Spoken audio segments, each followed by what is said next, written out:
So, as you see, we were just talking about what are the essentials of valuing an idea or a project. So I want to take the next step and talk about why this class is fundamentally relevant to you. So here's the good news. We do not need to be a corporation or work for one.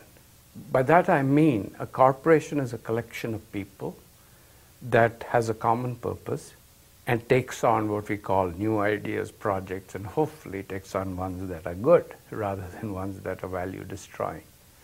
So the point I'm trying to make now is shifting gears a little bit. I want to spend some time talking about how everything we have done, with a minor twist, is applicable to anything you would like to do, regardless of whether you're a corporation or not. Of course, if you work for a corporation and have to evaluate projects, we have set you up to do so. We can use the fundamental principles, the frameworks, the tools, techniques to value anything.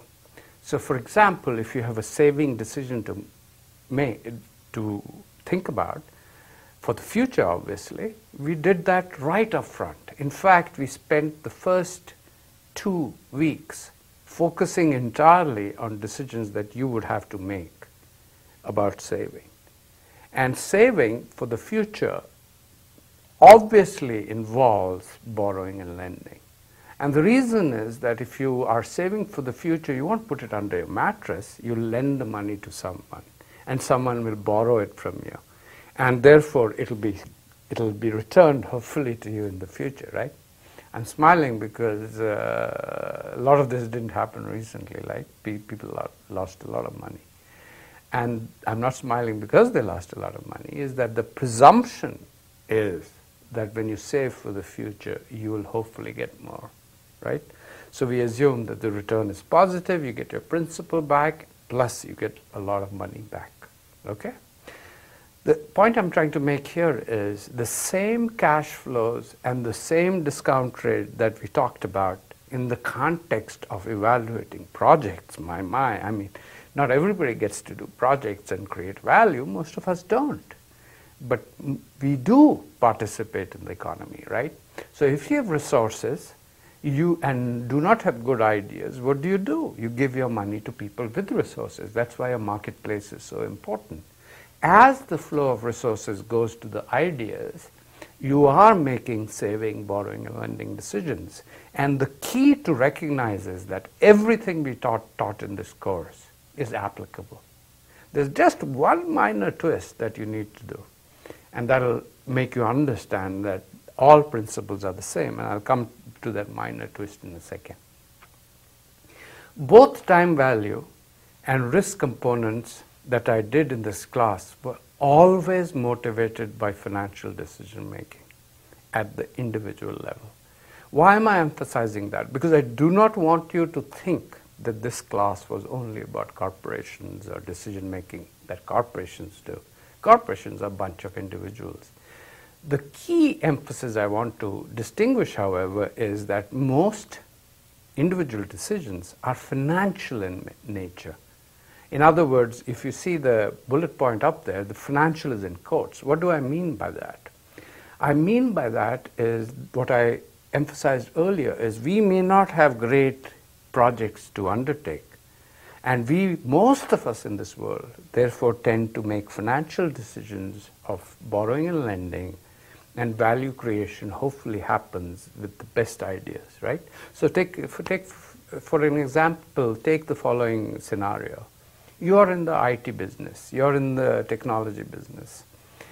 It is unlikely that everybody in the technology business will be able to be like Steve Jobs, right? And the reason is Steve Jobs has created a track record. Even though he's not with us anymore, Apple still benefits from his track record of coming up with great new ideas that actually are valuable or perceived to be valuable by the customer, right? So not everybody can be like him. But what we can do is give our resources, financial resources, those who have resources, to Steve Jobs and benefit from his ability to create positive NPV projects. And that's why I think markets are the best social thing created by us. By word social, I mean is all of us can participate in the value creation process rather than put our money under the mattress and lose value. And this is something most people don't recognize, that markets are the same as democracy and lift all of us up. They don't do a very good job sometimes because only few can participate, but that's not the intent by which democracy or markets were created. So what is the key distinction in the end between a person who has ideas or has the ability to invest in positive NPV projects, and that person is not a static person, right? So Steve Jobs cannot do, even he couldn't create positive NPV projects all the time. And suddenly, from nowhere, two young people created Google, right? So it's not anybody's birthright to create positive NPV projects. However, there's a big difference between investing, quote unquote, in a real asset and in a financial asset. I'm going to pause here and let you think about it. And please do this. I will keep going, but I would ask you to press the pause button before answering the next question. And the next question is this: what is the key difference between real and financial assets? And as I said, I'm raising this because it's extremely important you understand this. The context, a well-functioning marketplace. Okay? That's very important. So the key difference is the following. Financial assets are zero NPV transactions. So think about it. If I invest in equity or in a loan, which is debt, my NPV of my decision has to be zero in a well-functioning market. Otherwise, what would happen? You and I would just keep selling stocks and bonds to each other, split up the gains and go home and sleep. The idea here is that to create real value, you have to have a better idea than somebody else. And that better idea I call real, not financial. Of course, financial innovation also involves better ideas than the past, right? And you can make some money on that idea, right? But the essence of this point is the following. When I go in a marketplace and take a loan, what is the present value of the future cash flows I pay? So I get $50,000. Remember, we did this a while ago, seems like 10 years ago. But $50,000 I borrow, and I pay PMT 5 times, right? Or 60 times, if it's monthly for 5 years. What is the present value of all of that? It has to be the money I borrow, which means it's a zero NPV transaction.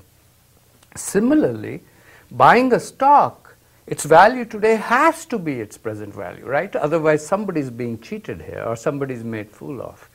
That doesn't mean in the future your expectations will be realized.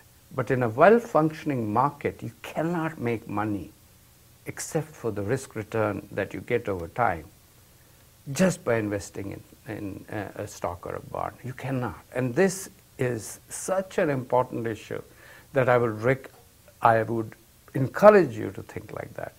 When could financial investments make money? If there are frictions created, if there are loopholes in the laws and stuff like that.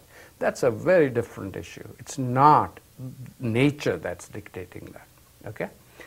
Let me move on and spend the next 10 to 15 minutes on issues related to all of this. So what have I done till now? Shown you how to make real decisions, shown you how to make financial decisions, and said that the risk-return issue and the cash flow issue is identical. The only difference is when you make real decisions, start a factory, you better be creating value. Otherwise, why do it? Whereas when you're just transacting resources, financial resources, you can't create value from nothing. You're just being compensated for the time value of money and, of course, for the risk.